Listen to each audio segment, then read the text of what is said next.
IVF చికిత్సలో 25% భారీ discount, free doctor consultation, free ultrasound scan, logo launch, Andro max advanced male infertility centre ను కూడా ప్రారంభించారు. YCP నేత మాజీ మంత్రి విడుదల రజనీ మీద ప్రభుత్వం మారిన దగ్గర నుంచి వరుస పెట్టి కేసులు అయితే నమోదవుతున్నాయి.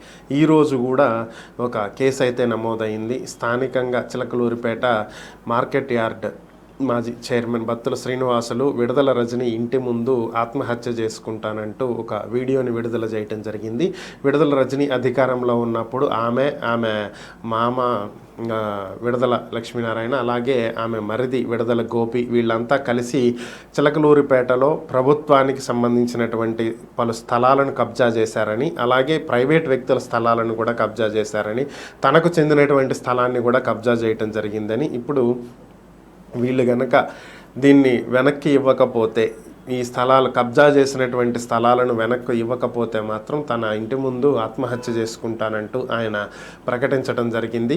అలాగే వేల కోట్ల రూపాయలు దండుకున్నారని, భారీ స్థాయిలో అవినీతికి అక్రమాలకి పాల్పడటం జరిగిందని, దీని మీద ప్రభుత్వం చర్యలు తీసుకోవాలని ఇప్పటికే దీనికి సంబంధించినటువంటి పూర్తి సాక్ష్యాలతోటి వివరాలతోటి ఒక లేఖ సిద్ధం చేశామని, దీన్ని ముఖ్యమంత్రి చంద్రబాబు నాయుడు, డిప్యూటీ సీఎం పవన్ కళ్యాణ్, అలాగే మంత్రి నారా లోకేష్కి పంపించడం జరుగుతుందని, వీరు వెంటనే దీని మీద చర్యలు తీసుకుని ఆమెను అరెస్ట్ చేసి ఆమె మీద చర్యలు చేపట్టాలని కూడా వీరు కోరుతున్నటువంటి పరిస్థితి.